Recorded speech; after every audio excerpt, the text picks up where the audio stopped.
Saint Nicholas was a 3rd century Christian bishop and was renowned for his charitable gift-giving, like the time he tossed bags of gold through 3 women's windows so they wouldn't have to become prostitutes.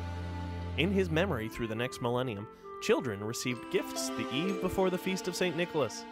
He finally arrived on the shores of America with the Dutch families that had migrated here, and it wasn't long before the American capitalist spirit latched onto that sucker for all it was worth.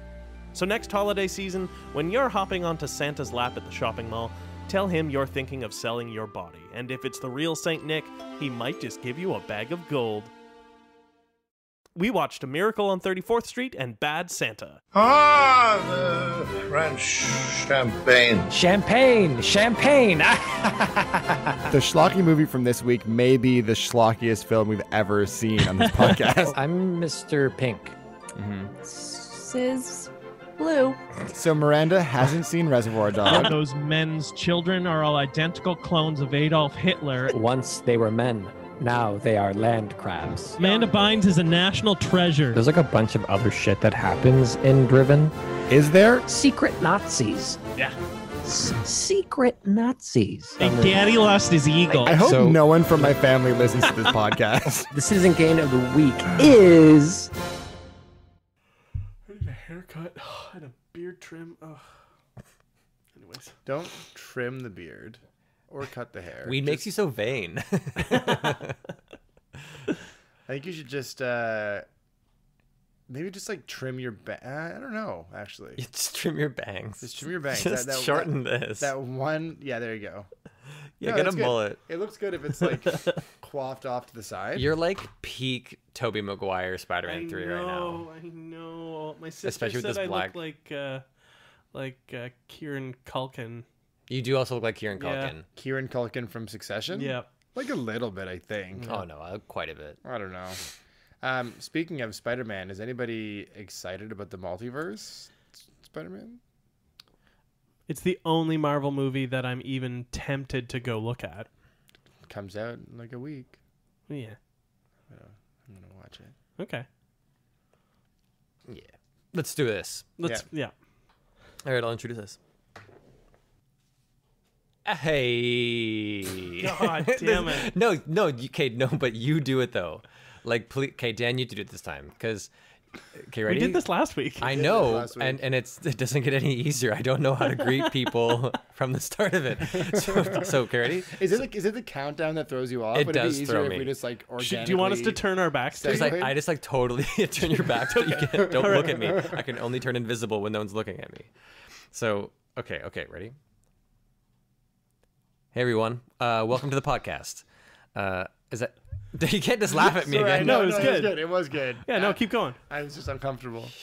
Okay, well, yeah. Welcome. Thanks for tuning in. This is Citizen Kane Versus.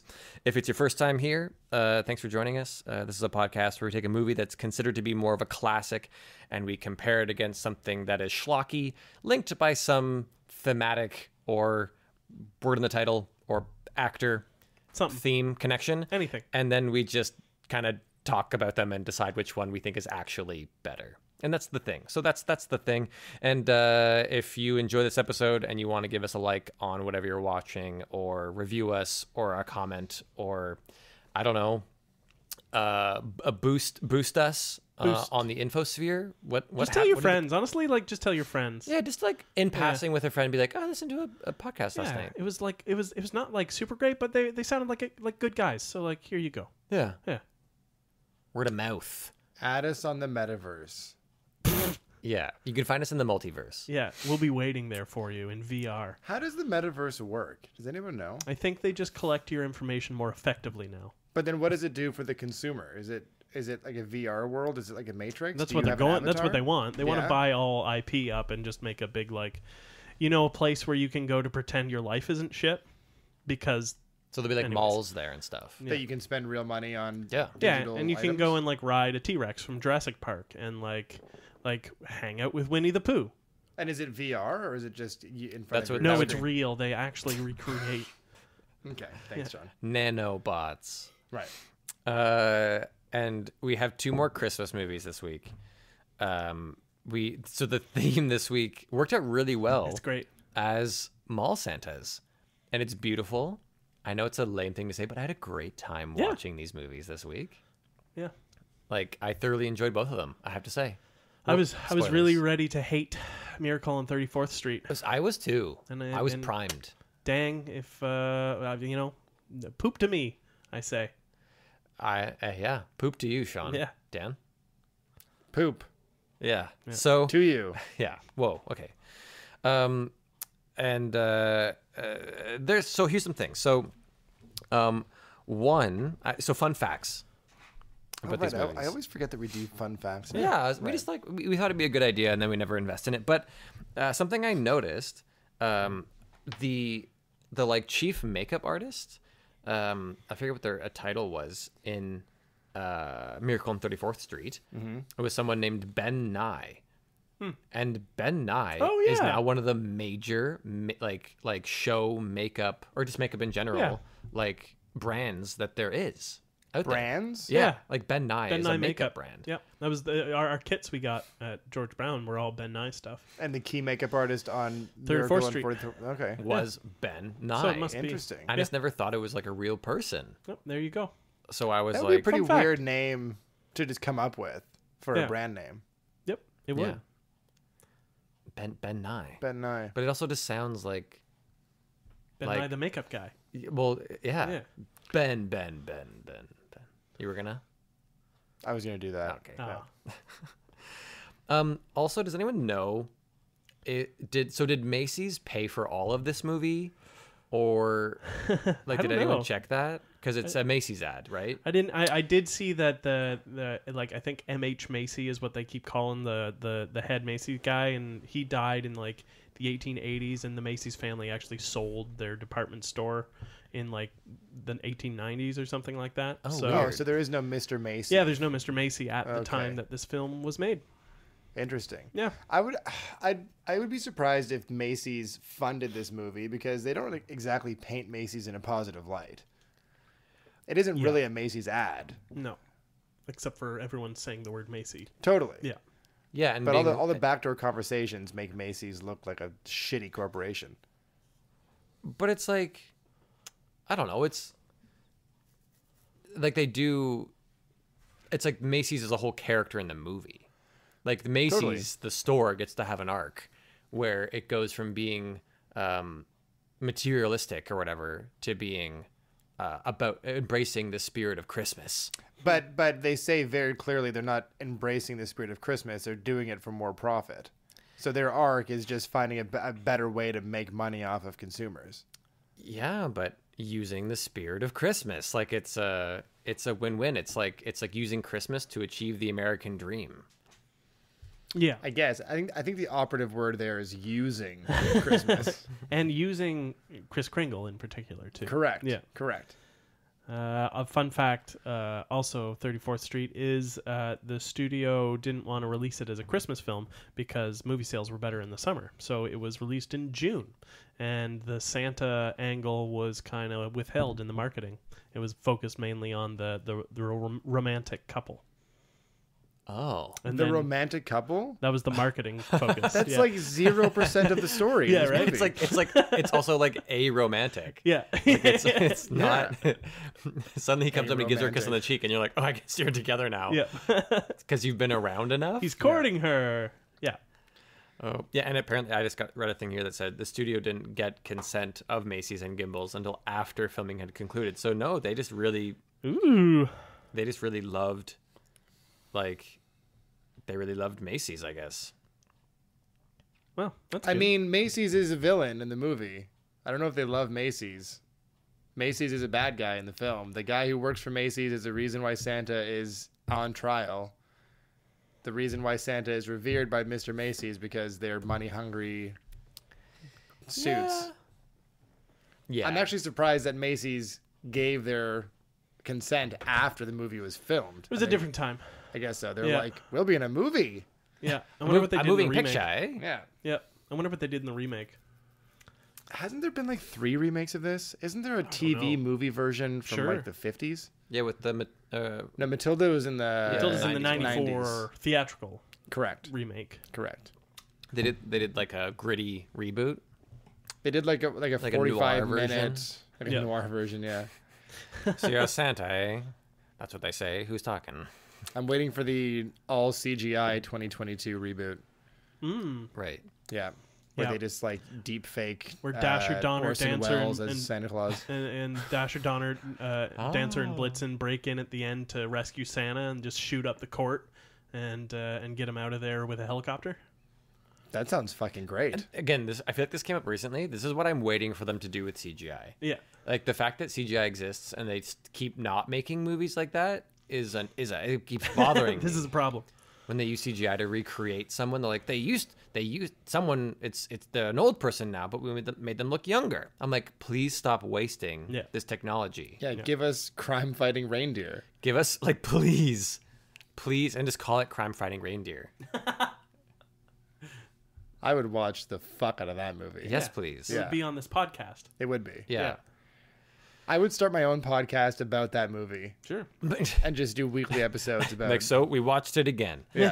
And Here's what we learned. this week.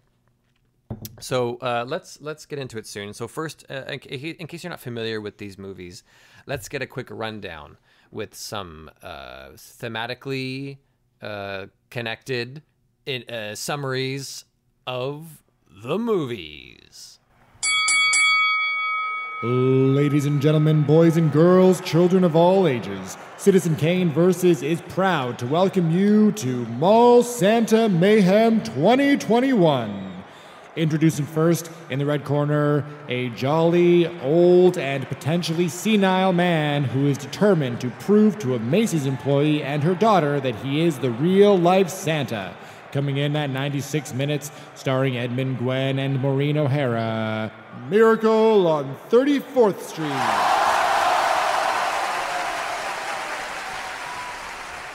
And in the blue corner, a tag team of an alcoholic degenerate and a dwarf criminal mastermind who pose as a Santa and elf duo in malls across the country in order to case the joints and rob them blind. Coming in at 92 minutes, starring Billy Bob Thornton, Bad Santa.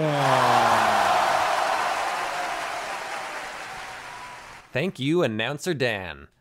Just killing it as always. No problem. So let's jump into our first category, which is ready, Dan? Yep. Round one, story good. Fight. So, Ding, ding, ding. much like we kind of started already, Miracle on 34th Street is a movie that I've heard about. I've seen it's like box art for a VHS. Yeah. I like VHS. A VHS. For a VHS? I saw this box art for a VHS all the time growing up as a kid. And even then I was just like, nah. Something about it just looked like, it looked kind of lame. Yeah, I mean, I know as a boy, I was like, oh, that's a story about a girl. I don't care about that one. And not much has changed, right, Sean? Yeah, I don't like girls. Yeah, I don't like girls either, man.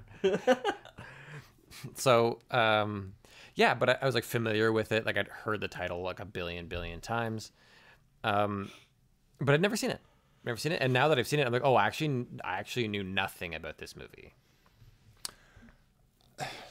I'm confused as I ponder this movie now, as I reflect on it. I'm confused as to why it is called The Miracle on 34th Street. No miracle. I guess the miracle is the post office thing. Like, no miracle really takes place. I mean, the Santa is proven to be real. Isn't that a miracle? But is he proven to be real? In under the eyes of the law of the land. Which is the only way to prove things. I guess. Is in court. Yeah, there is now a precedent that because Santa Claus, because the post office said so. because the executive branch, I guess the post office is part of the executive branch, I think. I guess so. Yeah, because it says that Santa is real and it's that dude. Therefore, the judicial, unless it wants to cause a big kerfuffle, like a constitutional problem, just sides with the executive branch. And it was actually because that the branch just wanted to, or that post office, like the local post office. Yeah, it's just one guy. Well, he just wanted to get rid of the excess mail. Mail, right? Okay. Yeah. So it was a matter of convenience, not of faith. That's about how the government comes to decisions about things usually. Is one guy's like, man, it would be so much easier if we just pretended this was real. Great. Yeah. Yeah. Yeah, that and like works for me. let's dump all this excess waste. Yeah. Somewhere. On someone else. Yeah. Yeah. It's that too. That's a big part of Yeah. governance. I thought there was a funny line. This movie also had a funny feeling about like politics. It also seemed like it was trying to take a jab at like the government. Yeah. There was that line where it was like, he's crazy, like one of those painters or composers or those people in Washington. Ha cha cha cha. A ha cha cha. I think I missed that one. I think Mr. Smith Goes to Washington came out maybe like around this, I think, like 46, 47. We haven't watched Something it like yet. that. We haven't watched it We yet. gotta do it. So it would be a hot Hollywood topic, you know? Ooh. Haha. Ooh. Yeah. But I thought it was a nice little jab. Okay, so I want to talk about how the real Kris Kringle, Yeah. who I'm assuming actually lives in the North Pole, like the conceit is that all those things are true. Yeah. How does he end up living in an old folks home or a mental institution to begin with? He was doing research. Is that what they say? Yeah, he says he was coming out because you know, Christmas spirit was at an all-time low and he wanted to find out what was going on. When did he say that? Beginning of the film. What? Like To scene who? 3 or 4. I forget. He does say that at some point. Yeah. What? That was his reason for not being in the North Pole. Yeah. I didn't. No, but his fucking employment card says that he came from the old folks home or it was a mental institution, Beachview or Beach Bellevue. Bellevue for the old Bel age or Rev. the mental fucking something. I thought it said he came from the North Pole. No. Oh, he No. said that he lived there or something, but he was from the North Pole. I think. No. Didn't say that either. North Pole was on there.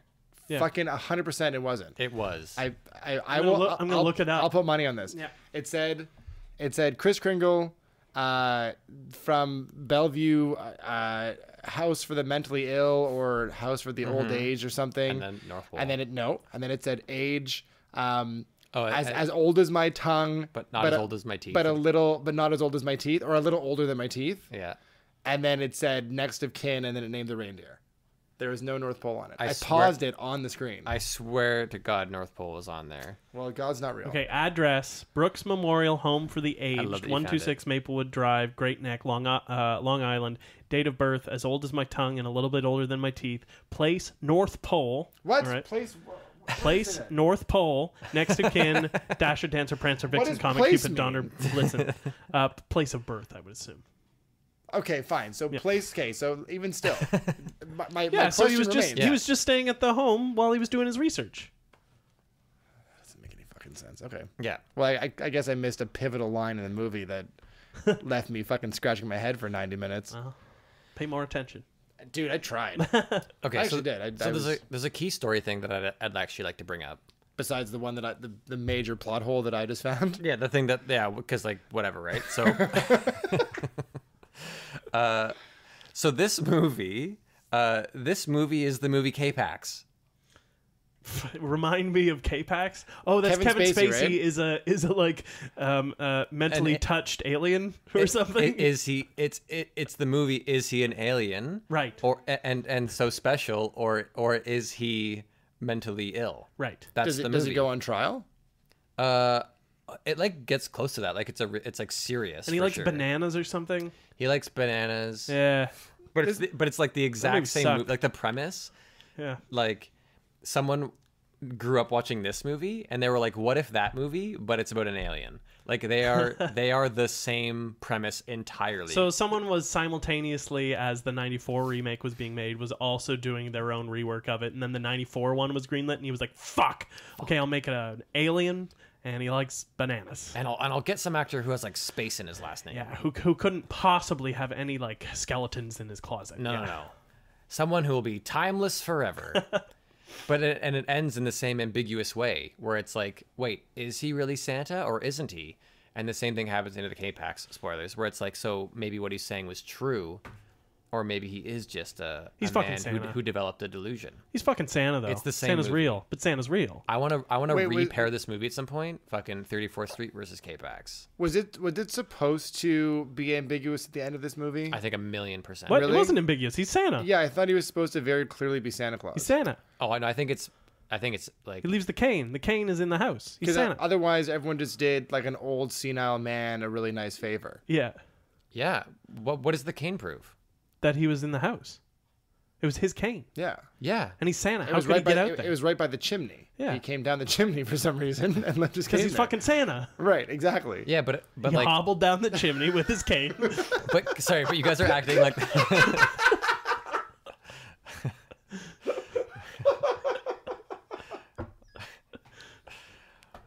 But no, okay, but you're acting like there's no way that There's no subtlety to the end of this Yeah, movie. No, but you're acting as though there's no like pedestrian way he could have done those things. No, but there is. He could have just gone to that. He could have found that house and left. So his you're cane saying, there. because, okay, so the night before when he was like, oh, I can't do anything tonight, I've got to go back to the North Pole and get Christmas. You're saying he instead boarded like a Greyhound to the suburbs of New York, went into this house, left the cane, and then just like gave them the directions to it the next day? I mean, that is technically a thing that a regular person can do. Yeah, but he's Santa, so he didn't do that. He went to the North Pole and he flew around the fucking world. Like, it wants you to believe that he's Santa, but it is being ambiguous, right? Because he never actually does anything. This movie doesn't do the shot where he tips his hat and then rides away in his sleigh at the end, right? Yeah, no, but that's good. I think So it's ambiguous. it's not ambiguous. They lean that amount towards of amount of effort is more than that Kris Kringle is gonna do just to prove to that girl that he's Santa. I heartily disagree. He thoroughly believes that he's Santa. Yeah, No, he's fucking Santa. because he's Santa. He was born in the North Pole. The whole shot at the end is so that we see that the people who are defending him, just out of the goodness of their heart, learn that he was in fact actually Santa. But how does it prove that he's Santa? Because the cane was next to the chimney Yeah, jack. that is when you're writing the script, you put that cane there to be like he's Santa. Wink. But a person can just leave a cane places. No, but a person's not gonna do that. He's either Santa or he's a burglar. yeah, it's true. So So He burgles empty houses. so what you just I love that described word, is burgles. ambiguity. So anyway, so it finishes it off pretty ambiguous, and Oh my god. but like it's funny though. K-Pax does the same thing where Right. it leans toward the alien thing, right? Right. The whole movie is saying what he's telling is true. It's true. It's true. And then at the end, the alien kind of spirit leaves him, and he's just a guy again. the But alien spirit leaves him, so he's been possessed by an alien? that's kind of what it seems like. At the end. Okay. That That sounds like someone who's just mentally ill. We'll have to wait for K-Pax too. Right. K-Pax. Escape from Pirate Cove. Hopefully still played by Kevin Spacey. Oh, it has to. It'll be his comeback. He's making a comeback. He's in a movie like this year, I think. Oh yeah, and he plays a detective in charge of disproving his friend's sexual assault allegations. Oh no. Yeah, really? It's yeah, Oh, that's rough. that's bad. rough. We live in this timeline. Oh boy. Oh boy. Oh boy. A beautiful moment when the lawyer, the son, comes up and he's like, "I believe in Santa Claus, and that's Santa." And then the lawyer has to either like say Santa isn't real in front of his child's son, or just like let the case go out of his hands. Well, what I love is that his wife stands there and forces him to say it before she leaves. Like, I'm gonna sit here and actively ruin your career. Yeah, it's beautiful. It such a was wonderful moment. pretty funny. I actually made a note of how much I enjoyed in this movie about like Christmas spirit is just shots of people like crushing their own spirits in order to like go along with this man's delusion. Like there's just a whole like part of this movie that they're like the antagonists, quote unquote, who are just like, no, but he's not Santa though, right, guys? Yeah. And then like there's just a shot of them like swallowing their sanity and being like, thanks, Santa. Yep. And the whole the real duplicitousness of the judge going into the back room with the cigar chomping bad guy, but who is like, you're gonna say he's Santa because it's easier for you. Yeah, picture the unions, huh? Yeah. Less toys being made because now Santa isn't real. Yeah. It's such a weird part of the movie. The only people who are gonna vote for you are you and that attorney general out there. But that judge is so sad. He's so sad. He's so sad the whole time. And there's like, that's just like a big part of this movie that I found thoroughly enjoyable. Yeah, it was all the characters were really fleshed out throughout the story. It was fantastic. Yeah. Meanwhile, in El Bad Santos. Yeah, there's another movie. There's another movie. Yeah. With another, I think, equally fundamental flaw. Is he Santa? Is he Santa? He didn't have a cane. I don't know. It was very ambiguous. Pretty ambiguous. Does Santa bleed red blood? Or is it candy cane juice? He survived 8 bullet hole. Or is it yummy cummy? Yeah, inside jokes on podcasts really work well. Yeah, that works well, Dan. Yeah. It's funnier if you don't call attention to it also. Okay. Is it? I think don't think it is. It's much funnier for me when I listen back. Yeah, it's an inside joke. No, but my fundamental issue with this movie is there is no way that guy is staying employed long enough to carry out these heists, right? I mean, it it's does America. seem a bit flawed. It's one of those things where like they do say in the movie like his elf friend, I forget the character's name. It was Marcus. Marcus like says you've been getting worse every year. Mm-hmm. So we get that like this movie is us seeing him at his worst, right? That he's been like Sure. like the movie before, like the past, whatever. That's fine. But every time that we see him in the last mall they're working It's he is. I think he's drunk every single time. pissing himself. He's pissing himself. Yeah. He's drinking openly. Like, there's no way that every parent in that lineup is not going to complain, and he's not fired that day. yeah, essentially yeah. It is a bit tough to believe. I agree. But I don't know, Phoenix, like, I think that's just a thing that is everywhere, isn't it? Just people pissing themselves. What else is there to do in Phoenix? At least they do a don't know. couple things to cover it by like making it clear that they're doing it for almost nothing. So it's like they're a borderline free Santa hookup Right. that comes with an elf, and that's awesome. And then Bernie Mac covers for him, right, and says he's totally clean, you know, Until they murder him. until they murder Bernie They Mac. murdered Bernie Mac. That was out of left field a little bit, wasn't it? Yeah, that's where the movie rolled the van over Bernie Mac's head. Yeah. In my opinion. Which is what we should use to say jump the shark. Yeah, from now on. That's when Sesame Street really rolled the van over Bernie Mac's head. Which as we know happened years ago. Yeah. Yeah, that's a hard premise to. It is a big flaw, right? Like we need to see him like showing face or something for little the bit. people that come. Like we need to see the managers come by and him like be a decent Santa and then like go back to. Yeah. I agree. I did like that Marcus the elf was like really committed to the craft and like was like knew that the only way that the gig worked is that if he had to be like a good elf for those like few weeks at the mall. Mm-hmm. And like you can get a picture for your family, like that he's like doing the whole thing. So I think the main question I take away from Bad Santa is, if you have a fetish for having sex with men in Santa suits, is it so rare that Billy Bob Thornton is like, you're just going to throw yourself at him? Is that something you get so rarely that... In Phoenix, Arizona? And he's maybe like hot as Santa's. I was just thinking that most Santas. I mean, I am working for a Christmas event right now. Yeah. And all but one of the Santas that I've worked with in the past 2 years have been overweight and old. Right. So scrawny. Like malnourished Billy Bob Thornton. Yeah. Okay. Who's probably charming when he's liquored up a little bit. He has that. Sure. That He has southern that I drawl. don't give a fuck mystery about him. Yeah. I guess he is Gets the me going. sexiest of the mall Santas. Yeah. Okay. And I mean, that woman clearly has some kind of I want a weird trophy daddy that says issues. that. Sexiest mall Santa Sexiest of the mall of Santa. the mall Santas. Fair enough. That's good. Yeah. I would That's good appreciate stuff. that. All right. Well, thank you for concluding that for me.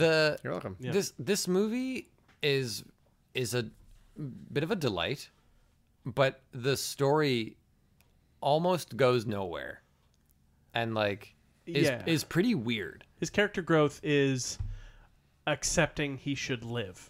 It And goes it happens in from like the last 7 minutes. as he's being shot to death by the cops. No. The turning point comes slightly before that when he decides to defend the little fat kid. Sure, yeah. he Instead of says killing he's himself, turned he a goes corner. and beats up some. Yeah, Yeah. and he says. I mean, it is a subtle arc, but I think it's But again, it is one notch. It is from I don't deserve to live. I'm worthless, and I might as well drink myself to death. For an hour and 15 minutes. To I guess I'll stay here because this little shit needs my help. But isn't it better that than him making a full recovery? Sure, I don't want him jumping around being like a lifetime mall Santa and like being a really good one. Right. Yeah, I guess I don't know. It wasn't enough. It wasn't enough. I didn't write it, man. I don't get your finger out of my face. It wasn't Sean. enough of a turnaround. Yeah. Well, where would you have liked to see him end up? You get to rewrite the end of this movie. I get to rewrite the end of this movie. Yeah. Yeah. I don't know. None of the relationships were like solid enough for me to believe that she's just gonna like move in with this kid at the end and take care of him. I can argue that one because it's very clear that she has a low income and she says she only rents stuff as well. So she's just as eager to move into a mansion. Right, but is she gonna does a woman who lives on her own and runs a bar ostensibly does she want to move in with a third grade kid with crippling self-esteem issues and no social awareness and the drugged up grandma that comes with the house? If it's free, maybe. It's actually like the jacuzzi. The jacuzzi, that's true. Okay. It's a nice, I forgot nice there perk. was a jacuzzi. I mean, the movie does kind of end this way, but he's like still in the hospital. But I'm kind of surprised it didn't go as far as like he gets away with it, but Marcus gets caught after turning on him. Yeah. And then he uses the money to just like be a little bit better and like look after the kid and the grandma, like But see, a little bit, like not like in a loving way, but just as like a, well, yeah, like I'm not gonna just like leave you to fucking die. To He's like, me- I'm not gonna stop drinking. to me, that's actually too much of a turnaround, and I think that it's a little too predictable. I like the fact that it ended with him with him just like, I don't know, deciding to like surviving was enough for another day. You know what I mean? Like there wasn't it wasn't about watching him grow into a new person. Sure. It was about watching him survive his fucking shitty lifestyle. I'm not saying I want him to grow into a new person. It's just like we watch him, like at the end of the movie is him like tolerating the existence that he's found in this house. Sure. Yeah, that he's stolen his way into. Yeah. He also would be going to jail for decades. Like, sure, he gave them a letter that led them to solving this robbery, but like for all the other robberies, he's going to jail for a long time. But he did say that because they shot him so many times. Right. Shooting an unarmed Santa. I did like that line. That was good. Is worse than It was like, Rodney King. yeah. What a line. So, yeah. So I don't know. I thought it was a pretty fun like ending. I thought it was fairly satisfying. Yep. The final shot I thought was brilliant. Closing on the kid wiping his blood Scrubbing off away the blood. front porch. The romantic also thing I didn't fully buy. It's a bit forced. She's like, she just says like, I like you, Yeah. and it's like, but why? Well, because she clearly has some weird, deep-rooted daddy issues. Yeah, I mean, Having spent a lot of time in the bar scene, I can tell you. Oh dear. not- Actually, tell me a lot. Tell me something right now. I'm just saying it's not that far-fetched. I don't have a story in my back pocket to use it as an example, but Okay. Then why'd you bring that up? I'm just saying it rings true. It's a Did someone say ring? Hello. Like a. Anyway, here's an ad break.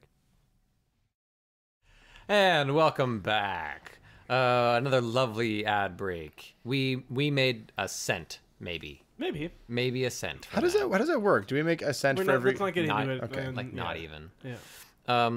We're not in this for the money, folks. We're in it for the Balls lulls and the pups. and like the fame. Yeah. I'm in it for the fame mainly. So We're tired. Dan is nodding into a microphone. So let's jump into our second act, which is also our most Spanish round. Produccione. Bueno. Ding dang dong. We're never gonna reach fame at this rate. I don't know. I feel like you got to stand out if you want to be seen. You know. Sure. I think that's what they say about fame. You know. So the production. Well. The production. Let's start with Bad Santa this time. Sure. Seamless execution of music with cinema action. I give it 5 thumbs up. Dang. Wow. I really appreciated how they wove the music into what was going on with the scenes. I thought it was very well done. It certainly wasn't like original or anything, but it was flawlessly executed. It did have a good and well-timed score. One thing I do want to commend that movie for more than anything is the edit. The editor, Yeah, I noticed that too, actually. there was some slick Yeah. fucking editing in that movie. And like funny little cuts. Yeah. And holding a scene too long. Yeah. Yeah. Just on like people going like Bernie Mac and the man and like the supervisor or whatever, those scenes always just doing like 3 cuts back too to much. them, Yeah. like too far. Yeah. So good.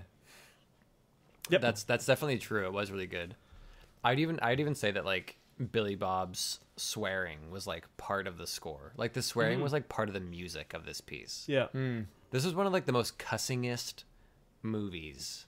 You know what? I think it might have I've- at one point held the record. Oh, is it true? I think. Oh, look it up. That'd be a might- fun yeah. fact. I thought the look of Billy Bob Thornton was actually like true art. Like truly, like it's one of those things where like if you just looked at this person in any scene, you're like, yep. Like he never wavers from executing the physical look of this character. Yeah.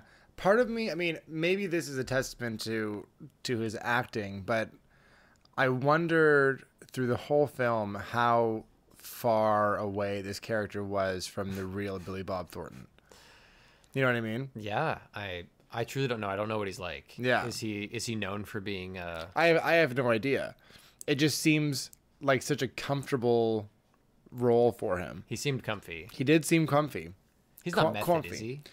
He might be. I don't know. I mean, I don't know what that would mean for this Billy particular Bob? role. Like, Yeah. was he getting drunk on set? Like some people have done. He that. is a bit of I a don't slave. know. You've seen his Q interview, have you? Right? Oh, that's the one where he blows up on him for talking about his band or something, or the other way around, talking about his well, movies. in the Gian years on Q, he had Billy Bob Thornton on, and he's got his own band.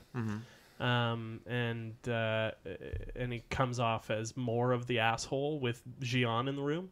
So you're like, Gian asks him about his movie career, and he's very much is like, I'm here to talk about my music, and he gets really like pissed off that he even brings up that he has a film career. Oh, Yeah. interesting. Yeah, it's very weird. I mean, he seems like a pretty odd dude. Yeah, I heard a while back that him and Angelina Jolie used to wear vials of each other's blood around their necks. Correct. Yeah. Yeah. Just very that's sweet. eccentric. Is it? Yeah. Okay. Do you know what I mean? I don't. Like, who needs a lock of hair when you have a vial of blood? I wouldn't want a lock of hair either. Like a Okay. couple of bone shavings. So Bad Santa is 95th on the list of swearingest films with 173 Can I- fucks. This is just fucks. 'Kay. 173 fucks over 91 minutes. The Bad Santa 2 is slightly ahead of it. And then Don't tell me number one. I want to guess. Can you're I? never going to guess this. Oh, really? Is it obscure? Yes. Oh, okay. It seems like a movie specifically made to get this record. Is it just like the fucking? Is it the South Park cum movie? slut or whatever? Like, what is it? It's called SwearNet, the movie. It's a Toronto-based film that Oh. was just made essentially to get We the should get that on the podcast. Please write down SwearNet. Sure. What is there anything? What's the movie we would recognize as being the highest up there? Probably the third one. Tarantino? Is it a Tarantino There's the movie? documentary Fuck that is second. Oh my god. And the third one is a Scorsese film. Which one? Like The Departed or something? Oh, Goodfellas? No, Maybe The Departed, actually. no.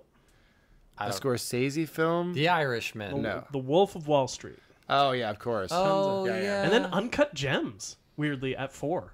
Which I don't remember as being a very swear-filled film, but I guess that's perhaps Oh, I think because yeah, it had was. more going on than just the swearing. Yeah. Damn. Wow. Okay. Never I seen that thought movie. the casting, the little kid, was great. I thought the anyone who wasn't a main person in this movie was terrible. like the bully kids. I think we're skipping a category there, bud. Yeah, it's No, but I'm production, talking about yeah. like casting in terms of Oh, yeah, production. okay. I got talking about that, right? You're right. Okay, go ahead. No, were you finished your I was thoughts? finished. Yeah. Okay.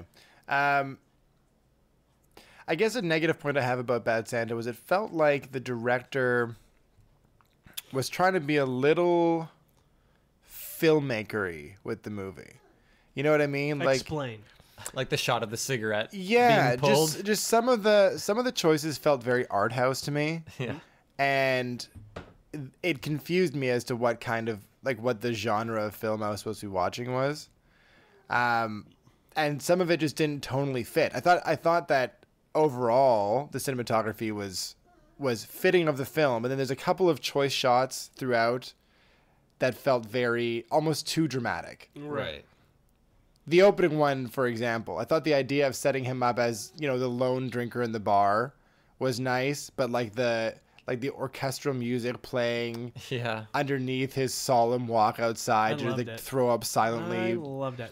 It just, I mean, I didn't hate it. Yeah. It just felt too. He was trying to do more. Once you see the rest of the movie and then think back to it, it is a bit funny. He's trying I to know do what you more mean. than just point a camera at the worst people to live. Which right? I appreciate. I'm always in favor of a fancy shot. Yeah. But it was the whole package just felt tonally like he was taking himself a little too seriously. Right. You know what I mean? Yeah. But yeah, I think that was part of the fun of it, is that this movie was surprisingly like well made. Yeah. Incredibly well made. Yeah, which I didn't expect. Like I was expecting it to be more, I don't know what I was thinking it was going to be. There's a lot of goo, a lot of sputum, Yeah, a lot A lot of of sputum. a lot of gooey snot stuff, yeah, a lot of puke, a lot of piss, piss, a lot of piss, the fluids, a lot of fluids.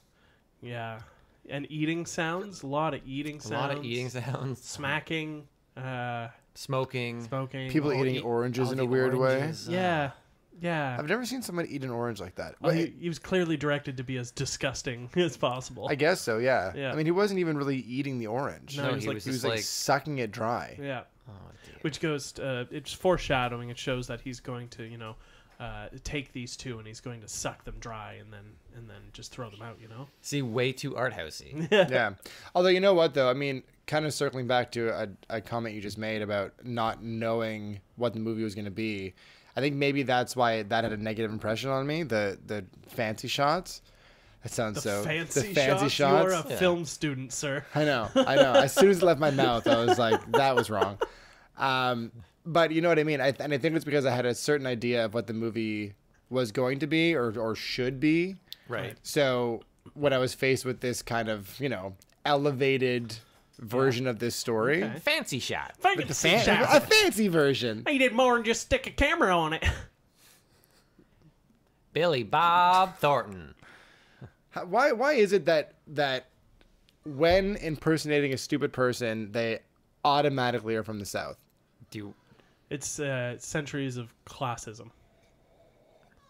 and just raw test scores.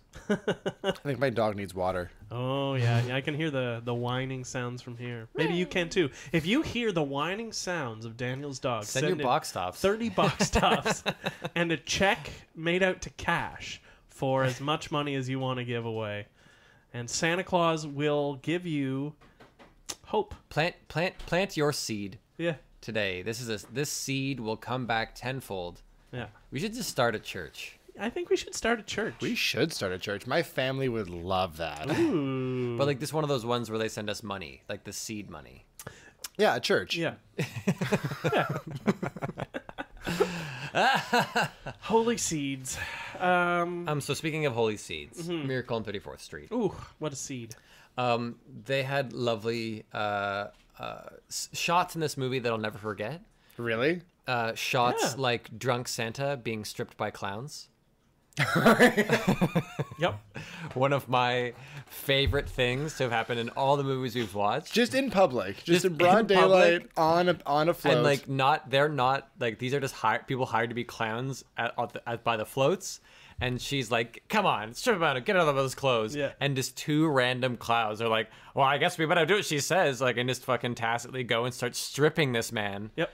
In the open, It's fantastic. and then like fade to black, and I was like, "Yeah, okay." I love that sequence because she's clearly organizing like 500 people, at least, if not 1,000 people for this parade, all on her own. And she's really stressed out. And this asshole Santa decides to come up and be like, "Excuse me, ma'am, it's a disgrace what you're doing right now." Yeah. That was so much when that happened.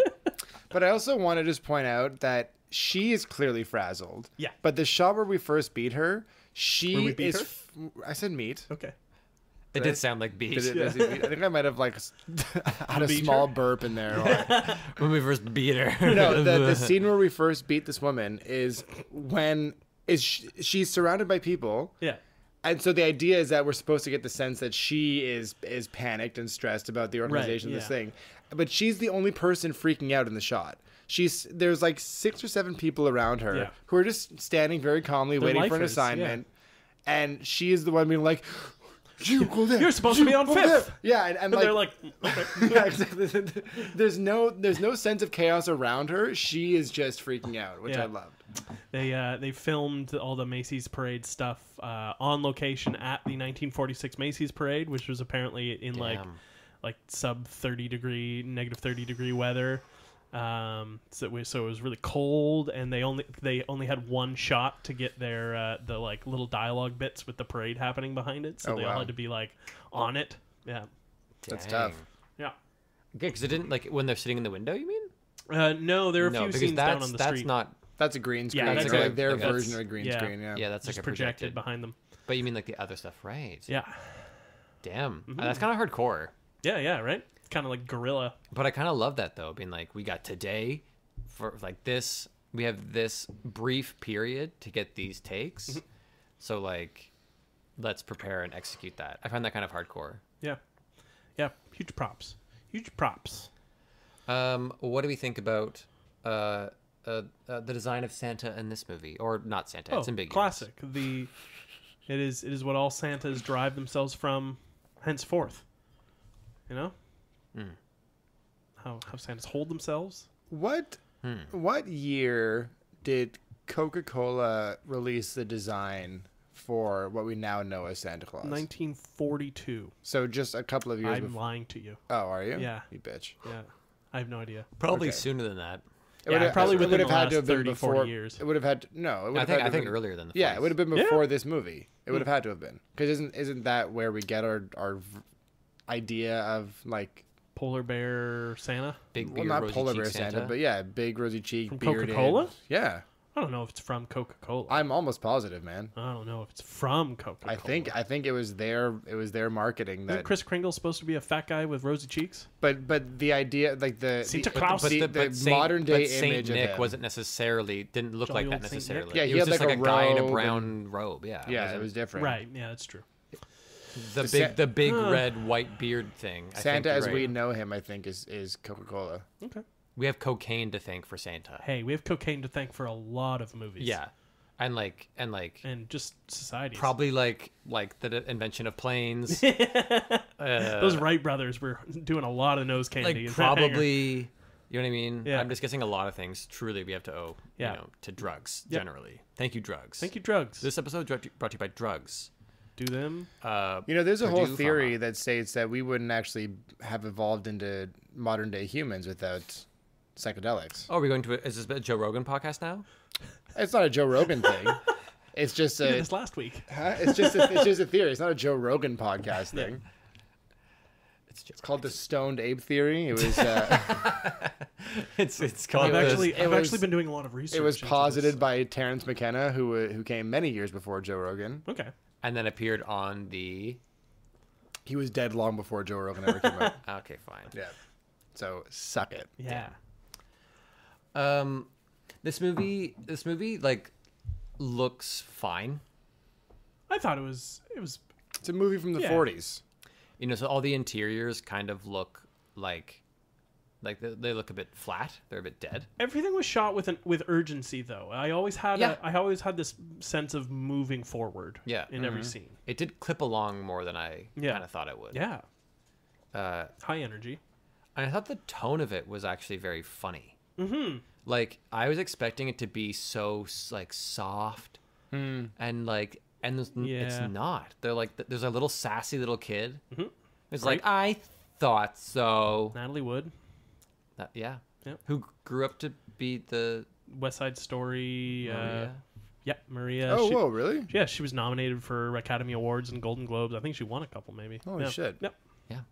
She's really good. Apparently, she still believed in Santa when she filmed this movie. Yeah, if I can shattered that, I guess. Whoopsies. Well, but Santa's real at the end. Wasn't there was some Santa movie? It was Tim Allen, right? That he pretended to be Santa on set for the kids because a bunch of them were so young that they still believed in Santa. Oh.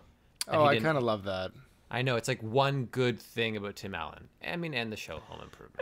Yeah. In its entirety was probably pretty. And the way he narked on his friends. Okay, so I know this is the wrong category, but I have a story question. Okay. In the American justice system, Dun dun. Is the prosecutor allowed to just take charge of the courtroom and dictate the way that the trial is going to go, the way that he does in this movie? Well, it's a hearing, right? Whatever. I know hearing, not a trial, but there still has to be some kind of protocol. So I'm just curious because it seemed like he was the one who was telling the judge how shit was going to go. Yeah. And the judge was just like, well, okay, I guess that's what we're doing. So I'm just wondering how representative that is of the American hearing system. Or like, What? or like, can the defense call the prosecutor's children to the? Well, she had a subpoena, Jack. Yeah, and also all the That he evidence. didn't know about, but she pointed right to it. I don't know how to answer your question, but I do know the first thing that popped to mind when he suddenly brings in the letters is all of that evidence would have been thrown out immediately because the prosecution did not get copies of it to prepare a way to take down that evidence from their side. If it was a trial, but is a hearing the same thing? I don't know. Okay. It Because must the same could be not said about the kid being brought to the stand Yeah. because he didn't know that he was being called as a witness. Just the wife did, and she kept it from him for some reason. She really wanted him to fail. Yeah, I think there's a whole other movie in that relationship. Yeah. Can I, It's this sad. this brings me to a point though, which is that when the latter like half almost of this movie became a court drama, I thought that was weird. I was like, It stalls out at that point, yeah. essentially. I was like, how is this what this movie is? Like, I hadn't fully caught that what's his face was a lawyer. Like, I didn't care what his job was, and then suddenly it was really important, and we were watching. You're right. Yeah, I didn't realize it was a lawyer, but then he was in. I guess it was a trial because it was at the state Supreme Court. So I guess Because there was a hearing first. the hearing and then was they come first, back, right? and he wanted it to just be a real quick like. He wanted it to just be the hearing and to have the case dismissed, and then it went to trial, and it was like, "Fuck." Yeah, I guess that's right. Okay. Yeah. When did they say it went to trial? I think it went to trial after because the initial scene, his cigar chomping friend is like, just get it through quickly so that you don't have to follow through with it, and it doesn't affect your campaign for state senator or whatever he was running for. Right. So he was really prompting like Santa, Kris Kringle, to just be like, "Oh, they meant I was a mall Santa," And he's like, no, I Yeah. am Santa. yeah, and he was like, "Shit." So I think at that point maybe they did go to trial for the rest of the film. Is that when the prosecutor forced the judge to make a decision on whether or not he believed that Santa That's was part real? of the trial. That's part of the trial. I think. Yeah. Okay. Yeah. Yeah. Overall, I think when this movie went to trial and went to court, was where it really drove a car over Bernie Mac's head. You know what I'm saying? Yeah. Yeah. I agree. That's an outside joke. I'm trying to do outside jokes here. Okay. Until we get the classic bringing in the mail, which is mimicked so well by The Simpsons. Yeah. Bringing in the bags of the seafood that Homer ate at the all-you-can-eat seafood restaurant. Oh my god. Oh man, it's been a minute. Yeah. Oh my god. Hey. Ew. So, jumping right into our next round, which is acting. You tired? Acting good? We never get tired of that bell. Never ever. So I'm torn about the guy who played Santa or not Santa, depending on how you saw the movie. In 34th Street. right. Okay. You're torn. Yeah, because Explain. on one hand, like Miranda thought it was like perfect. She was like, he is perfect. He is perfect. And I was like, he's really good. I like what he's doing. Some of the times, and then other times when he was like early on, especially when those moments you were talking about, where he's like, Right. it's a disgrace, you know, that you should be doing something like this here. Right. How dare? And he had like this sort of British, but not quite. Like I'm a very enunciated American person, Posh. maybe, but I'm posh and He I'm was supposed to be British. He's a British actor. I think he was just doing his like British accent. yeah. So all that I didn't like sometimes. What I would have loved is if he had made a character choice to come up with a whole new like North Pole dialect. Right. That was based on. I'm I don't know what it would sound like, but I would have really appreciated it. It's a disgrace. Then they would have thrown him into the streets. Oh no, I'm the real Santo. Yeah. Santo. Well, I'm going to side with Miranda. I think he was a delight. Well, I found him annoying in those moments, but I think like it's just his passion his passion for Christmas that is coming through in those moments. Which I, as a cynical 21st century boy, I care very little for Christmas, so that's where that bias comes No from. Christmas tree in the Jacqueline house. Not in my apartment here. No. Yeah. Yeah. Yep. And Yeah, as opposed to your home elsewhere. well, my parents' home. No, but yo. Are your parents big Christmas people? They have a big Christmas. We have a nice family Christmas. They have the big tree. They put lots of presents under it. Yeah. Does your dad dress up like Santa for? I'm sure he has at some point. Your dad would be a good Santa. Yeah. I never met your dad before? I'm sure you have. He listens to this podcast. I 100% have never met either one of your parents. I've known you for close to 10 years. I'm fairly certain you have. I've met him like twice now, 3 times, and I feel like all I've gotten out of those 3 times is one nod. You got a good script. Yeah, good. Yeah, good script. Yeah. Actually, that's true. Those are the only 2 words I've ever heard his dad say. Well, he also comments on all the videos. So But they're always critiques. I love it. What's your dad's name? David, right? Hi, David. Will he listen to this? Mind one? your business, David. Back off, David. You want to see you do better. You watch Santa movies and chat about it with your friends, and then we'll see you in the comments. We should get all our parents together to do an episode. No, Oh no! Oh. Can you imagine our moms on this podcast? just don't turn the mics on, and they would never know, and just let them talk, and they would just be so happy. I'd pay for that. Oh my goodness. Oh my god! I'd have to refund your money. I'd feel bad taking it. Acting. Yes. Hey, I was gonna say. So he also he did like a whisper acting a lot, which I feel like was a choice. Where he's like, "Come on, dear, let's go over there. That'd be just fine." Yeah. He's jolly old Saint Nick. He's soft. He's kind. He's gentle. Hi. And then he hits people with his cane. Which I thought was a weird thing. I could have sworn He There's fully only, deserves one to be way fired. there's only one way to deal with you, and I thought it was gonna be like, oh, what's gonna be the Christmas take on this? And then he he's runs over his head with a van. like, he hires a small elf to shoot him. Yeah. I like that everyone else in this movie, not everyone, there's some really funny little parts, like the mailman people. Yeah. There's a guy, he literally picks the mail, he's like scratching, he's like, hey, come here, hey, say, look at this. Yeah. Look at this here. You know, the mail we got back, how many letters do you say we got back there? Oh, I'd say good 20, 40,000 back there. What do we send them down to the, like, it's just like, it's a funny little, like, Abbott and Costello routine. Yeah. As they're throwing mail into the upper conveyor belt. Yeah. It seems like a fun place to be. Yeah. But also everyone else just doing, like, very generic of the age acting. Like the mom, her acting is like so, I mean, she's supposed to be like stoic and hardened. Yeah. Like, I just don't think it'd be best for the girl for you to do that. I was wondering at first, because in the first scene she keeps saying like, you tree over there, and you tree got to go over here, and you tree. I'm like, why is she doing that? Is she Irish or something? And lo and behold, she's Irish. And The actor is yeah, Irish? yeah. Maureen O'Hara is Irish. And Oh, it was wow. just- it was You're just- telling me that Maureen O'Hara is Irish. Is Irish, don't you know? Get out of town. Yeah. She's known as the Queen of Technicolor because she had pretty red hair. Oh, really? Yeah. You're telling me Maureen O'Hara from Ireland Maureen had from red Ireland. hair now? Indeed. No, get out of here. From County You're Kilkenny. pulling my leg. Oh, I'm not. The Queen of Technicolor. Aye. No. But also I liked all the guys in this movie, like some of the other guys, who would, like the doctor who came a couple times, who had that.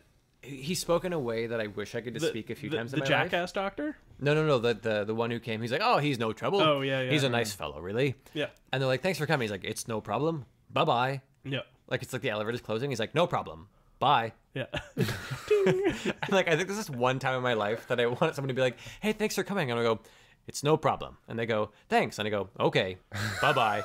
Like I just really want to hit that tone Yeah. once. Yeah. Ideally as an elevator's closing and I don't have to like Continue justify it. Yeah. Right. I might do it to one of you one day.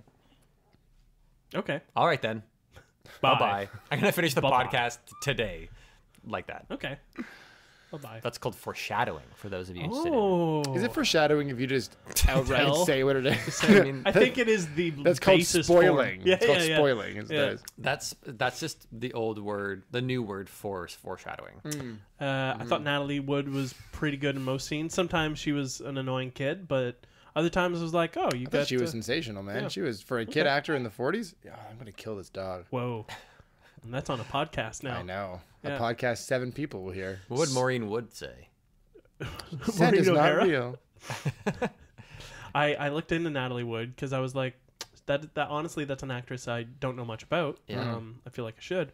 It's because she was 43 and she was doing some film with Christopher Walken, and she invited him onto her and her husband's boat on their like day off. Oh. And then she disappeared in the night and washed up the next day dead and with like bruises on her body, and Christopher Walken doesn't know what happened and the husband doesn't know what happened, and What? yeah Wait, sorry. Yeah. Okay, can you back that up Wait, they were on a boat together. Christopher Walken was doing like- a movie with Natalie Wood. He would have been like probably in his late 20s, early 30s, so it was like the 80s, I think, and she was in her 40s. with her husband. And her husband was on the boat too.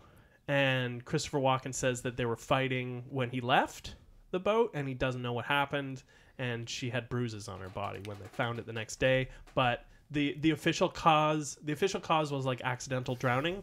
And then they, in like the 90s, they reopened the case and made it like drowning with uncertain causes or something like that. But she washed up on shore the next day? She washed up somewhere. Okay. Yeah. Okay. Was But- recovered, I suppose. But the idea is the fact that Christopher Walken left means that they docked somewhere. I guess.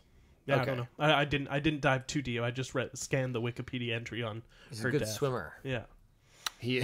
Yeah. So I'm just saying, if Chris. they docked somewhere, then it seems less likely she'd be thrown overboard the boat, because maybe they would, Right. you know, Yeah. she wouldn't be The, out. in the open leading water. theory is that her husband threw her overboard. Yeah, that seems like the Seems- thing. Yeah. Yeah. But I think he's dead now too. Probably. I Good. assume so. Yeah. Well, Well, then balance good has if been he's restored. if he's the If he's a one murderer. Yeah. If it was Christopher Walken, then justice has yet to be served. I don't think it was Chris. Why not? But Chris, if you're out there, get Carrie Elwes and let's do an interview. out Oh, of Yeah. wow. So nice to be here this. Yeah. on the podcast. Thanks, Chris. So, where were you the night of August 23rd, 1980? Oh, I've got to go for a swim. I can't stay here any longer. Bye-bye now. Splash.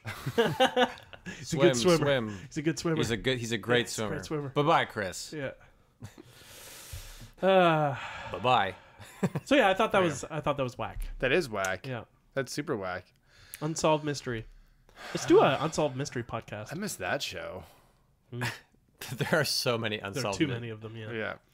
But not enough movie review podcasts. Nope, No. not enough. Hey, you know We're what? the only one. People do enjoy That's the what I've been premise told. of this podcast when I tell it to them. Yeah. And then they don't listen to Yeah, it. do they enjoy it when they listen to the podcast, though? It was suggested to me today, actually, that we should just do a season opener every season where we just talk about ideas for pairings, and that's the first episode, and then we do pairing, and then we actually start doing movies. All right. That's actually pretty funny. Yeah. Maybe I do we'll like release it to Patreon or something as bonus content. Patreon. Okay. Anyways, to close this heated debate, Bad Santa. well, I was going to talk about the good Santa Oh. in Miracle on 34th Street. Fine. I thought he was phenomenal. There we go. I mean, Kevin Spacey was better as K-Pax, but Wash your All right. mouth out with soap. Touche. Bad Santa. Bad Talk Santa. about Bad Santa. I could watch Billy Bob Thornton tell kids to fuck off. Yeah, you forever. loved it, eh? Oh, it is. It's pretty funny. It is. It's great. I would like to give a special shout out to the little boy in this movie. Thurman Merman. Thurman Thurman Merman. Merman. Yeah, I would. Whenever I see a character like that performed by someone I've never seen before, the first thing I do is look for like an interview with them online because I'm so curious to know if he is Just that kid? just a little awkward chubby kid, or if he's like a brilliant method actor from Britain or something. You know what I mean? Yeah. And he's actually really well spoken and intelligent. He's actually like an archduke. Yeah. Well, it's like the kid from Modern Family, the son who Right. was supposed to play the dumbest kid in the world, is a Mensa member. He's actually brilliant. So like that always That's what intrigues Mensa me. members would tell you they are, but yeah. Well, you know what I mean. He has a higher IQ than that of a you know what I mean? Yeah. So He's an asshole. I get it. Yeah. he's an asshole. Who's an asshole? Mensa. Mensa. People in. Mr. Mensa. Mr. Mensa. He's a fucking dick. They're known as the Menses when you group them together. I thought you said he has demences, which I thought was funny. Ooh. But he was good. Yeah. Yeah. And was he in other things? that I you haven't. looked at? I mean, I didn't look it up Oh, you because haven't we done it just yet. finished the movie, Okay. but I will look it up after because I'm very curious. Well- That whole thing just fucking shattered my heart, though. That whole storyline just made me so sad. He's a fucking loser. Yeah, Yeah. The kid? the kid. Yeah, I mean it's pretty sad. It's so sad. They make it pretty like overtly sad. Yeah, But like it's a bit better that he doesn't even know that he should be sad. of course he knows he should be sad. He's absolutely sad. He's repressing a miserable. lot. Yeah, he's just shutting off instead of Yeah. facing it. It's not like he's oblivious to it. Right. It's ambiguous. So Fuck up. His self-esteem either exists or doesn't. You know? Yeah. This is Schrodinger's self-esteem. Self-esteem. But Billy Bob was great. I thought he was outstanding. Outstanding. I mean, yeah. I was pretty tired of grumpy Billy Bob Thornton. I thought the movie Yeah. needed to go somewhere sooner, Yeah. for sure. But the way he does it is great. yeah, Again, I feel like it's not a big leap for Billy Bob Thornton to get there. No. So I don't know if that is a commendable acting performance or if they were just Or lucky he's to just get a someone. surly guy. yeah. But if you nail it, you nail it. Yeah. You know, there are a lot of people who couldn't do like he had to tell those kids to fuck off so many times. Yeah. If you haven't seen this movie, it sounds really mean, but it's It is mean. It's pretty fucking hilarious. but it's very funny. It is- how it he is does, very and funny. my point is that not many people could do it the way he did it. If it was Arnie and Jingle All the Way, it would be like so uncomfortable to watch. True. But I will say, I think my favorite moment with him was when he's in the car driving Thurman Merman home. Yeah. And it's the first time we see him trying to filter himself Yeah. in order to be kinder to this little boy. Right. And then inevitably he fucks it up and freaks out and goes off on the kid. Yeah. And it's hysterical. But I think it's funnier because it's not, we don't start there. Yeah. We actually have a bit of an arc within that scene. yeah. And we see him be a little like, I don't know, softer. Mhm. So I don't know. That's my take on his performance. If we had had more of that, if we had seen just slightly more vulnerability, I don't need more of an arc. I just need more heart, kind of peppered throughout. Yeah. Yeah, I agree. Yeah. That's what I mean. I think like the movie didn't have that in there for him. Right. Yeah. But then you're talking back to your kind of point before, though. Then that leads us to a movie where he's changed more at the end. No, in my opinion. No, I don't think we need to see him change that much at all. Because when we see we have the scene with him driving the kid home, it's relatively early in the movie. I'm not asking him to get much further away from that.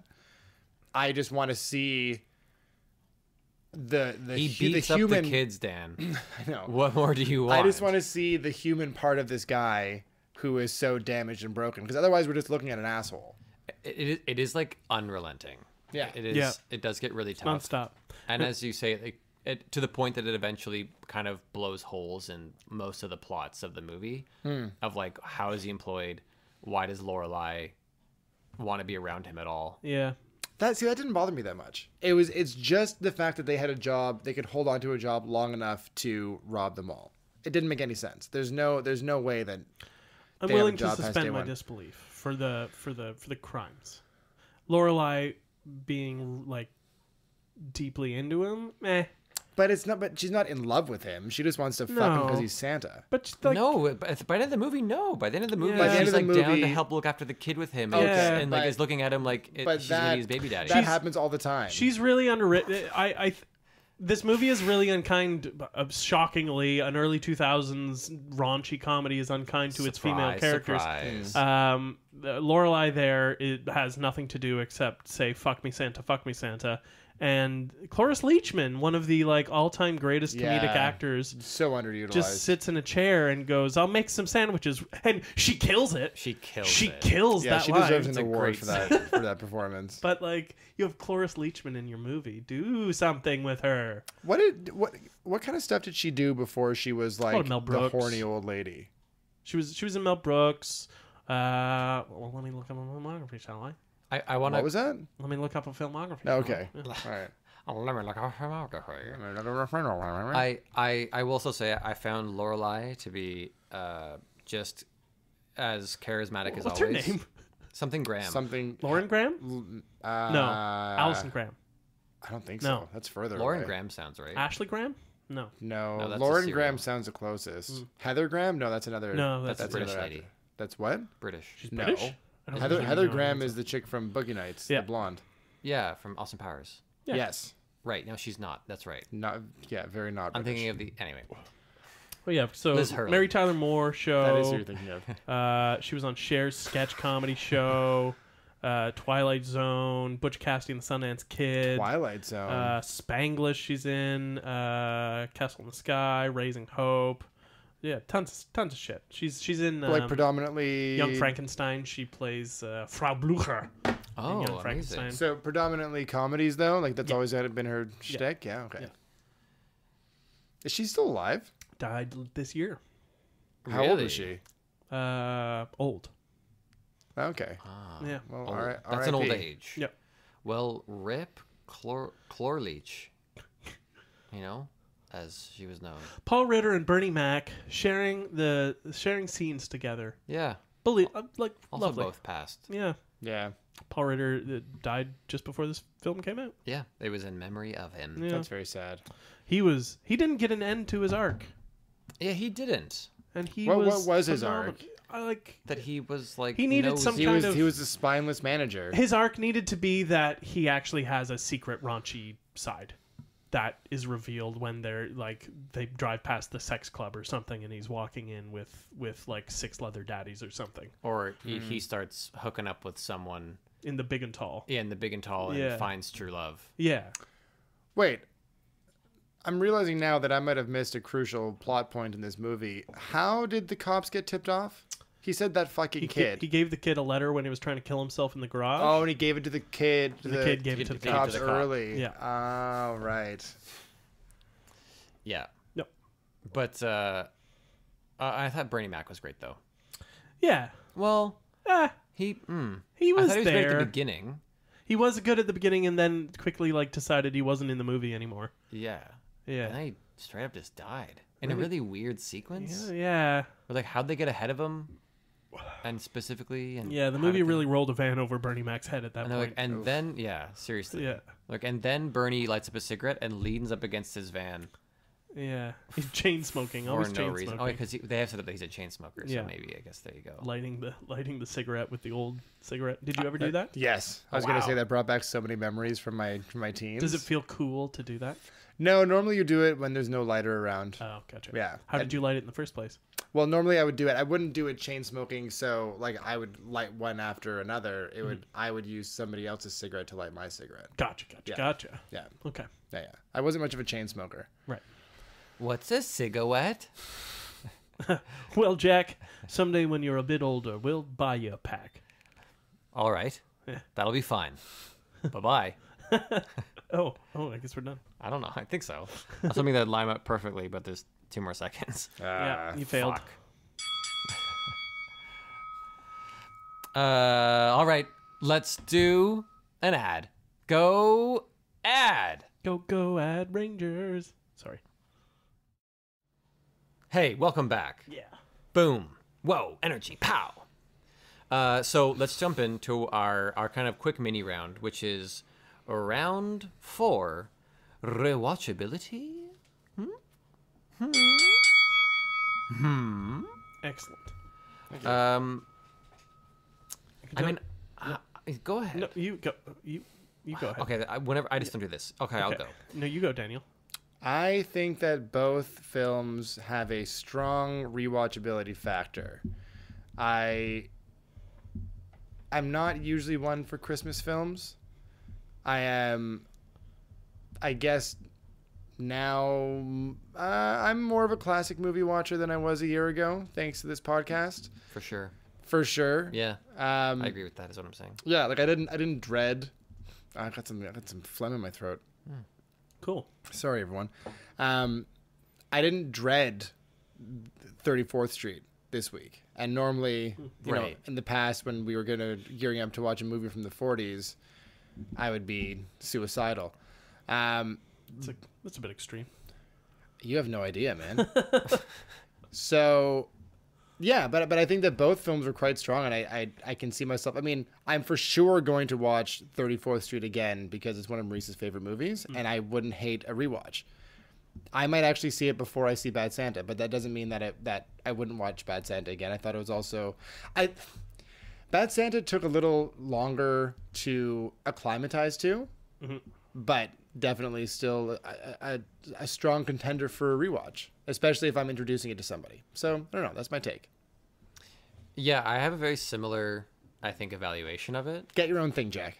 My own thing in it would be that I have like a fondness having just watched Bad Santa, and it giving me some like really please. I mean, it's funny I say this, but I can't remember the moment.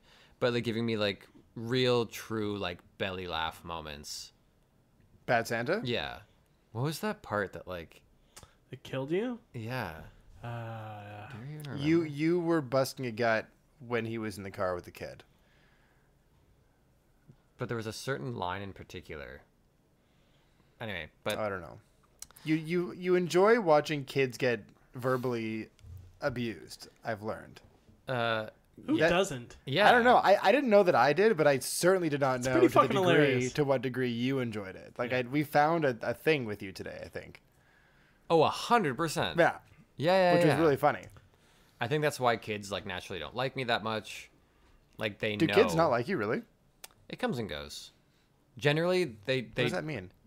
It like, it depends on the kid? like yeah, the occasional kid will be like, "Hey," like they're just like pretty indiscriminate. Right. But yeah, sometimes kids are just like, they look at me and they're like, "Not you." So And does I'm it like, range from hatred to indiscriminate? Is that as wide as the spectrum is, or is there a positive side as well? So no, indiscriminate isn't like on that range. That's not what that word is. That's like, wait, that is. It's not like a anyway.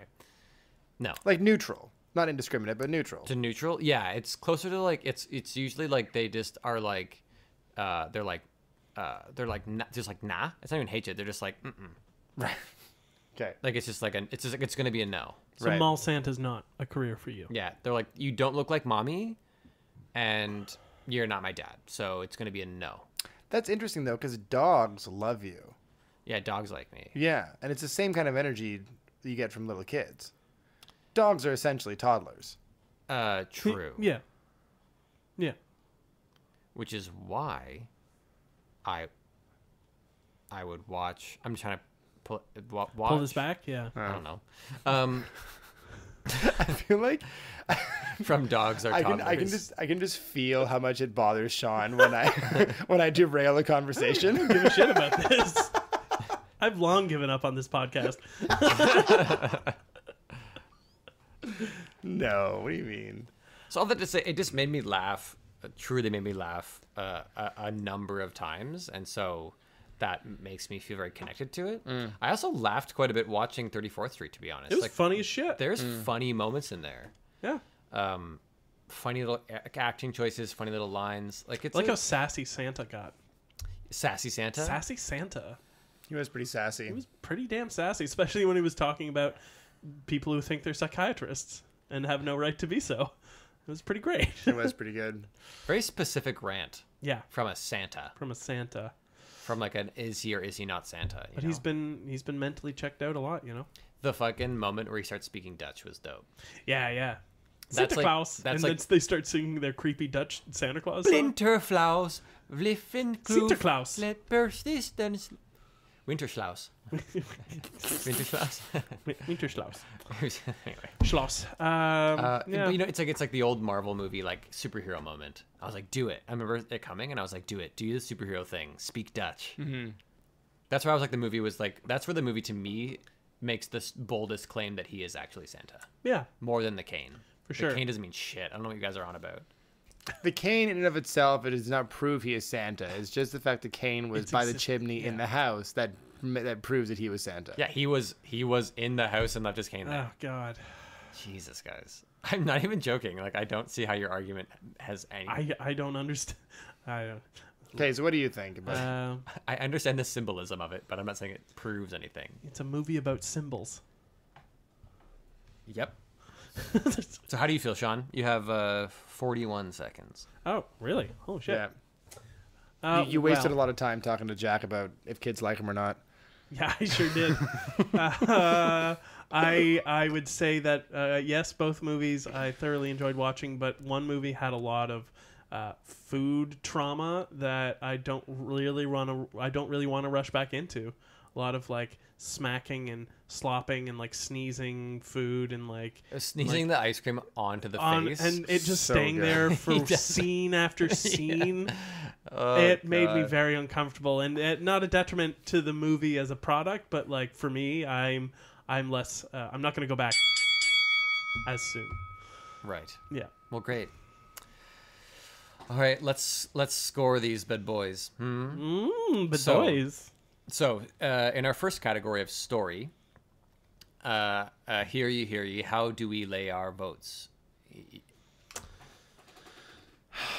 I'm a sucker for a premise. We all know this. God. What? Yeah. What was that? Nothing. Sinterklaas. I like the idea of the criminals using the mall Santa as a basis for a heist. But the story doesn't really go too many places, and the other one does. So I'm gonna go 34th Street. That's more of a story arc. Yeah. I'm a sucker for a clean story, so also 34th Street. Yeah. A clean story? A story that I can follow and I can understand what's going on. I thought Bad Santa kind of Meandered a little drove bit. the van over Bernie Mac's head at one point. I think I disagree. And I would sway you to my way if I could, but yeah, I think 34th Street is a perfectly charming movie. I think the story, if you really look at it, is kind of disjointed and weird. Like, I think the whole courtroom thing is way off mark. Like, it's just like way to left field. I don't think it belongs at all in this movie. But what we have here is the beginning of the Hallmark movie genre, where the story doesn't usually make a lot of sense. But it does make sense. I mean, he's going to be well, committed. Well, I mean, which is also insane. We didn't talk about how easily they want to fucking throw people in mental institutions. I mean, the only reason he's not already in one is because he has capital value to Macy's store. Correct. Yeah. So the whole system is broken. Yeah. But if you think of any kind of cheesy Hallmark movie today, that premise would totally fly as well. I mean, it's loose enough to get the Christmas spirit thing across. You know what I mean? Yeah, I understand that it's loose.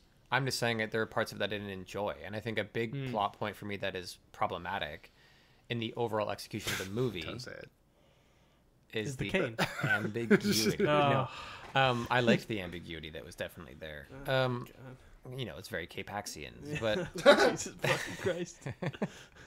you guys need to watch K-Pax again, and you're gonna be like, "Holy shit!" Even as It's a the 9-year-old, I was like, "This movie sucks." Nah, it's all right. I never saw it. It's decent. But no, it's the thing they make a big point about. Like he says multiple times that his real project is the mum. Yeah. And to resolve that issue. And not only does I don't think it have enough for her to suddenly be like, I believe in you. That came out of nowhere for me. Sure. It didn't make any sense. And also her character just falls into the background. It starts with her being focal and it ends on the guy. Yeah. And I thought it was kind of stupid. That's why I didn't like the courtroom scene as well, because it doesn't let her. It should be something in the mall where she has power and she's vouching Mall for court. him. That's true. That's what. But it has to be in the food court. And he's like hitting a burger, like with a spatula. He's, like, using order. he's using a hot dog. A stale bun. just a baguette, and he's just hitting like a stack of cold cuts. I think we have a movie. All right. So I would be Bad Santa. I think Bad Santa does drive a car over Bernie Mac's head, but I actually think it's the cleaner movie. Okay. And meaning that it like finishes what it starts, at least. Yeah. Okay. You're sticking though with I'm sticking, yeah. just like some. Was that your yummy- attempt at winning people Yeah, over it your was. side? Yeah. Okay. Yeah, I mean, I thought it was pretty convincing. I mean, you make a pretty good point about the female lead falling into the background. and her important story point between the two of them, which seemed to be like the heart of the movie, just being like thrown aside for a male fucking joke thing. It's like fun, but like Yeah. you didn't do the thing that your movie was about. Yeah, I guess. But then the secondary characters in Bad Santa don't have any like follow through with anything either. Or she's nor supposed does to be the main lead, character. Really. Yeah. I think Santa's the main character. Santa Christmas is the main character. Christmas Actually. is the main character. Macy's is the main character. Macy's buy presents. That's fine. So 34th wins, despite being the wrong one. Okay. Did you put a mark down for me or what? What's going on? I put 2 marks for 34th, which indicates that 1 mark went to. Just conserving ink over there. All right. Yeah. Okay. I've never really watched you mark before. Yeah, but Just there's put- only just- 1 point. Just put a mark down for Jack, so but he there's knows only that he was one. hurt. There's only 1 point to give out, right? Oh, I see. You just And then I tally how many votes. Oh, it you got. just do like which one won. I see. Yeah. I see. I thought there were 2 there. No. Okay. You have acting there next, so let's just do acting. No, it's act. Oh, He that's, put an A in That's, there. a, Oh, that's it's a put tougher a- one, but yeah, okay. Okay, well we can do production if we want. Production. Bad Santa seems like the clear winner. Yeah, Bad Santa. Yeah. See, on this one, no, I'm just kidding. No, Bad okay, Santa. Yeah. Like, 34th is old. Sorry, old movie. It didn't Well, have any of and- that like old movie charm that really it was like, whoa. And this is one of the rare movies that we've watched that I feel really cleverly utilized the edit. Yeah. Which you don't see a lot. Usually it's Yeah. like usually they try to hide the edit so it's more of a seamless flow of the film, but this one used it for comedic timing and I thought it was Yeah. brilliant. So. Except for the one fade to black. That was painful. Yeah, where'd that It come was after he had her thong in his mouth, and the boy walks in, and she's like, and "Oh, he's adorable." Right, when she And gives him he's- the wooden pickle. Yeah. Right, And he's like, I'm just a little tired. yeah. Right. Well, that marks the end of the Fade second to act, black. right? That's what that fade to black was supposed to. I guess Imply. so. I would have put the end of the. I guess the murder is in the third act. I suppose. I would have put the third act after the murder. Well, what happens after the fade to black? I don't remember Yeah. because it was a fade to black, and I went what? and I stopped paying attention because that's the only thing that ever happens when you fade to black. Right. That's fair. Yeah. That's fair. Okay. But even so- Acting.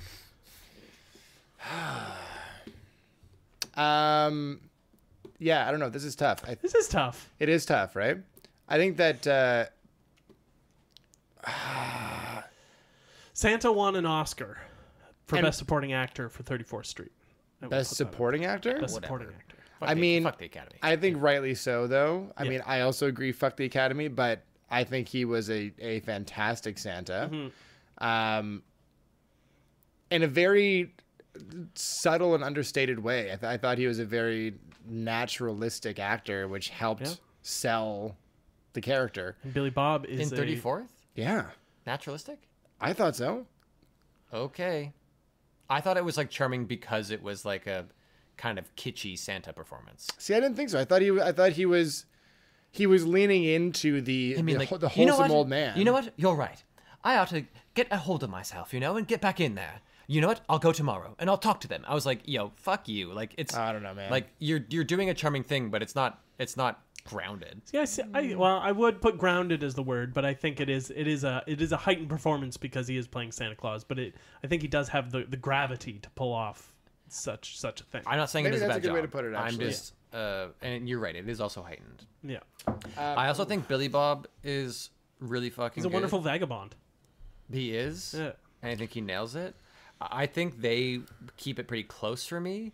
I think it comes down to who's around them. Right. And I think the characters around Billy Bob and Bad Santa are stronger because I think a lot of like the acting around, like the little girl is good, but Little I think girl, the that mom was is great. actually not that good, Yeah, and the that lawyer one guy's was hit and good. miss, and like there are fun characters in 34th, but there's also some like acting that really doesn't age well, unfortunately. There's Paul Ritter.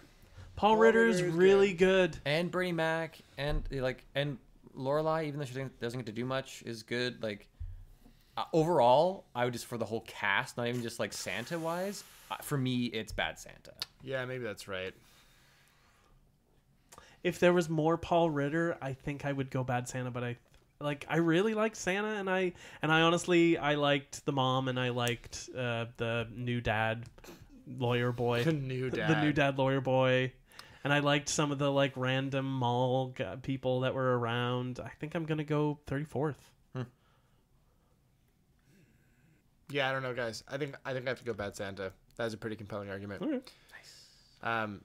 Can we also just talk about the fact that at the beginning of this movie, the mom's nanny just lets the little girl wander over to a stranger's house to fucking hang out and watch the parade In 34th in Street. 34th He's Street? not a stranger. He is a stranger. She introduces herself when she gets to his place.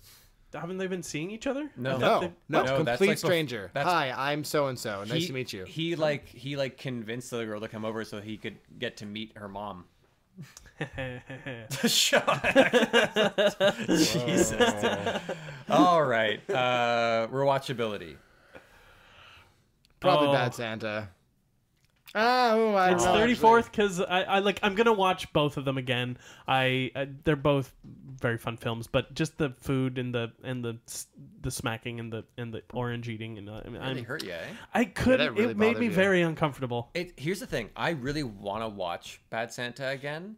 I don't know, like, in what context I do. Yeah, That's a the good tricky point. thing. And I know. I mean, I was gonna say Bad Santa, but then I remembered that 34th is one of Maurice's favorite Christmas movies, so I am inevitably gonna watch that one Yeah, first. but because it's imagine- worth watching. It is worth it's not one of those watching. It Christmas is- movies that you're like, fine, we'll watch Christmas Carol for the 90th goddamn time. Yeah. yeah. It's fun. But, like, even that I wanna watch aside, Scrooged. Yeah. We should have got that on this fucking thing. Yeah. next year, Yeah, next year. we'll get it. We'll get it on there. God, I An hope we're not endless still doing supply this of next Christmas movies. That's true. There There are is. so many. We haven't even tapped into, like, the Netflix stuff. Nor should we. Those don't count. We have to. The Vanessa Hudgens ones? Oh, the Princess Swap, or whatever it's Oh called. yeah. I Yeah. want that. Yeah. Oh, Yeah. okay. I'm also saying 34th. Okay, Jack. 34th. So was that a sweep in that I category? think so. Wow. All right. Well, it is tied, Ooh, never has the wild card question mattered so much. Exactly. except like a couple times already. No. Yeah. It was never the deciding Yeah. vote. Name what other one? Clue. No, it was the a Clue. Battleship. Fairly goddamn certain. I don't know, man. Also, don't take the Lord's name in vain, please. Oh, fuck. You know what? So anyway, the wild card for this week. Wait, I want to know this statistic. Oh, it's in the other book. It definitely Okay. was Clue Battleship. Clue Battleship was down to the last one. All right.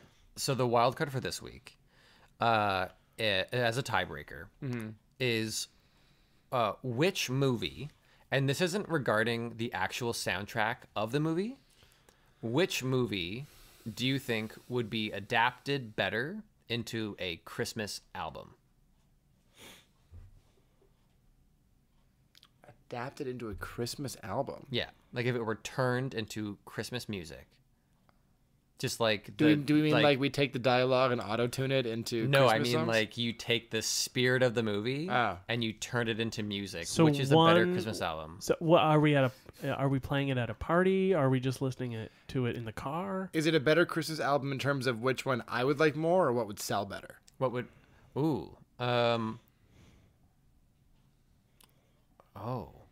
let's go with what would sell better. Oh, Okay. 34th Street. Yeah, 34th Street. But like one has got like a fun like kind of edgy rock and roll Christmas Yeah, thing, but the maybe. other sells well to boomers. That's true. Bad Santa would be more of like an edgy market. It'd But be they're not the niche. biggest market anymore. But they have the most money. And that's what matters, eh? And it would play in malls. It would play in all like the places where you have to be safe.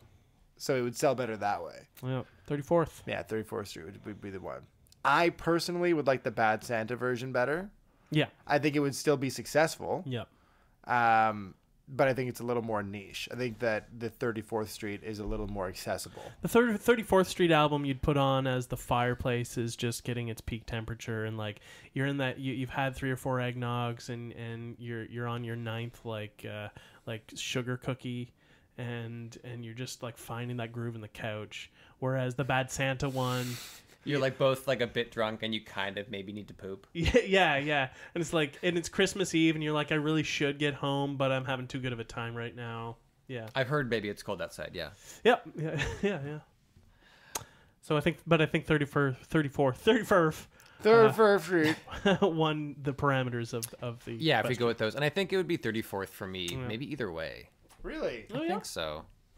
I like the if I'm listening to Christmas music, I do like just like the old crooning style stuff, I think, more than like the modern take on it. You don't like you'd prefer Like I don't want to hear the Jonas Brothers version of Sinatra Jingle over Bells. Mariah Like Carey. I don't care. yeah. Oh yeah, I'll take Sinatra over Mariah Carey every day Yeah. of the 12 days of Christmas. Would you Yeah. take Sinatra over the Jonas Brothers? Yeah. Yeah. Okay.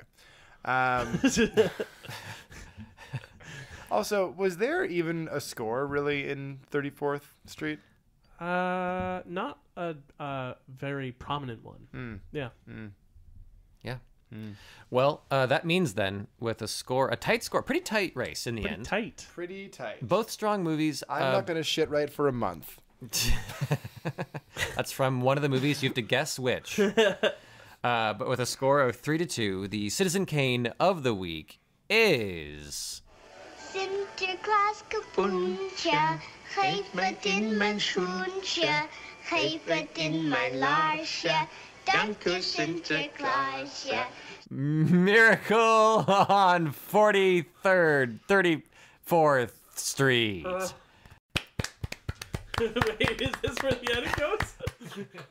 And we got some. We're starting the new year off with a bang, of jumping back into some pretty stupid movies. Bullshit? I think that's We're getting into a new year with some new bullshit, and the theme is movies that pretty pointlessly have surfing in them.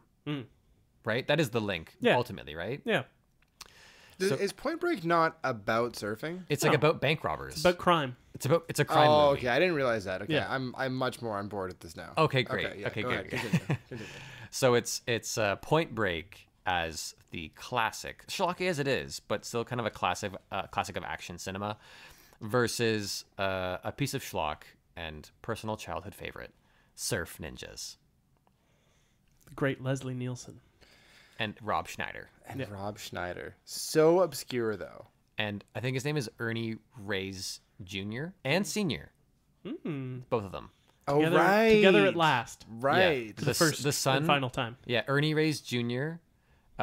he was like the young guy in the second live action TMNT movie. The one about the ooze. He's like the guy in it. It's the same guy from Surf Ninjas. He's in that. Shit. Cool. I didn't know he had like a career in kids action movies. He did at least 2 movies. That's not bad. He's a talented guy. Hey, He can TMNT do is flippy doos. that's a big movie. That's a big movie. Probably after Surf Ninjas. Probably, that was his I think launching so. point. Yeah. And then Ernie Reyes plays Satch and he's actually his dad in real life, which I never knew as a kid. Sick. Yeah. So fucking stay tuned for that. Bring your novelization for the next one. Oh yeah. Wherever that is. Oh my god, where is that?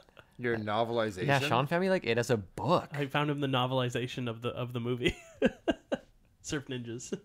Like for sale? You bought it for him? Yeah. Oh, that's sweet. It was a birthday thing. Yeah. Where did you come across that? Online somewhere. Yeah. Did you go searching for it? I heard about it on some podcast. And I think it was How Did This Get Made did Surf Ninjas. And I think they were like, you can find the novelization online. Yeah. I love that. Yeah. So I gotta that I do have that somewhere. I actually don't. Yeah. I can't peg where that is, but I gotta.